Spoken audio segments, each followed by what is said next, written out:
Baik, Assalamualaikum warahmatullahi wabarakatuh. Kali ini akan saya review terkait paper yang telah saya pelajari.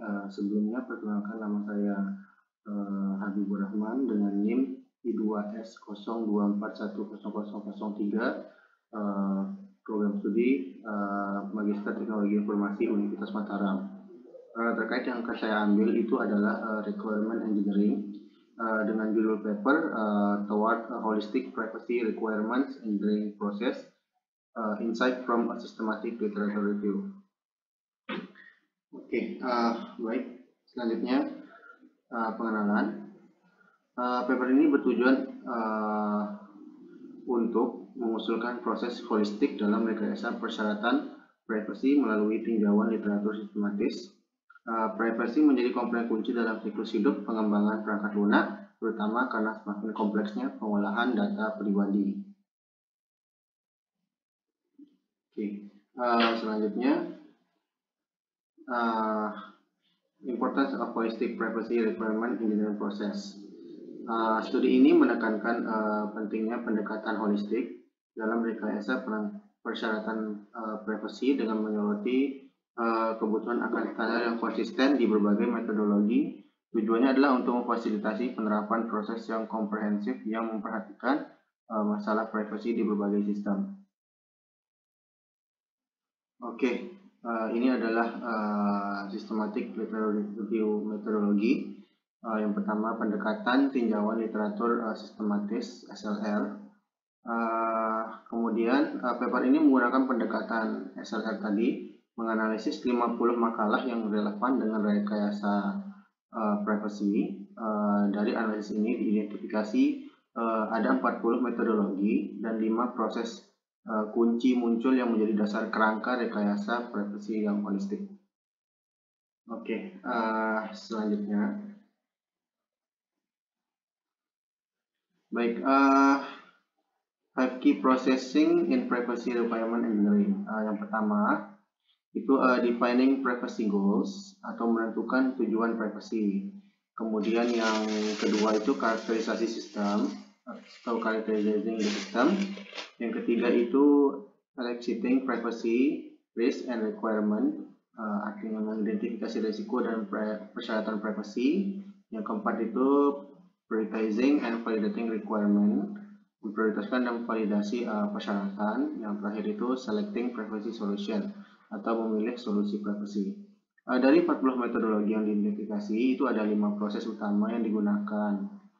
Seperti yang saya sebutkan tadi, itu menentukan tujuan privasi, kemudian melakukan kalibrasi sistem, mengidentifikasi risiko dan persyaratan privasi, memvalidasi dan memprioritaskan persyaratan tersebut, dan akhirnya memilih solusi privasi yang sesuai. Baik, selanjutnya defining privacy goal. Method for defining privacy goal from regulation, standard, and stakeholder needs. Maksudnya itu salah satu langkah awal dalam rekayasa persyaratan privasi adalah mendefinisikan tujuan privasi berdasarkan regulasi seperti GDPR, standar internasional, dan kebutuhan pemangku kepentingan. Ini memastikan bahwa desain sistem sudah sesuai dengan prinsip-prinsip privasi yang diperlukan. Selanjutnya, characterizing the system. Yang pertama, inventory of asset and data and model-based approach.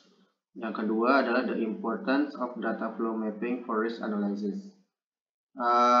Maksudnya di sini adalah langkah yang selanjutnya itu adalah melakukan karakterisasi sistem yang melibatkan pembuatan inventaris data yang diproses dalam sistem, kemudian pemodelan aliran data seperti yang diusulkan dalam metode Lead-Down, membantu mengidentifikasi potensi risiko privasi dalam sistem. Baik, yang selanjutnya privacy risk and requirement elicitation. Using privacy impact assessment or PIA and privacy threat analysis, identifying threat based on collected data. Jadi maksudnya untuk mengidentifikasi risiko, kemudian rekayasa persyaratan privasi sering menggunakan alat seperti Privacy Impact Assessment atau PIA dan analisis ancaman privasi dengan memahami aliran data dan aset dalam sistem. Ancaman dapat diidentifikasi dan dihubungkan dengan komponen spesifik sistem yang berisiko. Oke, selanjutnya prioritizing and validating requirement. Validating and adjusting privacy requirements, method for priority privacy risk based on impact and likelihood. Oke, persyaratan privasi yang diidentifikasi perlu divalidasi dengan pemangku kepentingan dan disesuaikan jika diperlukan. Selain itu, risiko privasi harus diprioritaskan berdasarkan nilai risiko yang ditentukan oleh dampak dan probabilitas ancaman, sehingga masalah yang paling kritis ditangani terlebih dahulu. Oke, selanjutnya selecting privacy solution. Pemilahan pola selecting privacy pattern dan privacy enhancing technology atau PET, kemudian designing privacy aware architecture. Jadi setelah persyaratan privasi diprioritaskan, solusi dipilih. Ini melibatkan pemilahan pola privasi dan teknologi privasi atau privacy enhancing technologies serta desain arsitektur sistem yang mendukung penerapan solusi privasi ini. Oke, selanjutnya objective of future research paper. Jadi addressing the need for unified privacy requirement engineering framework and proposing a new SLR-based framework with automation tool, bridging gaps in existing methodologies. Jadi artinya menangani kebutuhan akan kerangka kerja rekayasa privasi yang terpadu, mengusulkan kerangka kerja baru berbasis SLR dengan alat bantu otomatisasi, menjembatani kesenjangan dalam metodologi yang ada.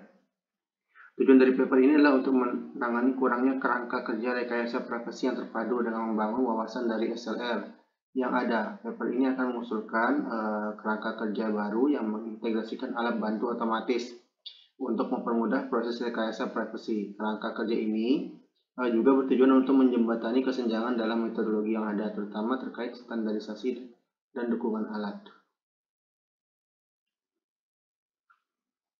Baik, kesimpulan dari studi ini pentingnya pendekatan holistik dalam rekayasa persyaratan privasi. Kemudian tantangan dan rekomendasi. Sebagai kesimpulan, studi ini menunjukkan bahwa pendekatan holistik dalam rekayasa persyaratan privasi sangat penting untuk memastikan keamanan sistem dan kepatuhan terhadap regulasi. Namun ada tantangan seperti kurangnya alat otomatis dan metodologi yang konsisten yang memerlukan penelitian dan pengembangan lebih lanjut. Baik, terima kasih.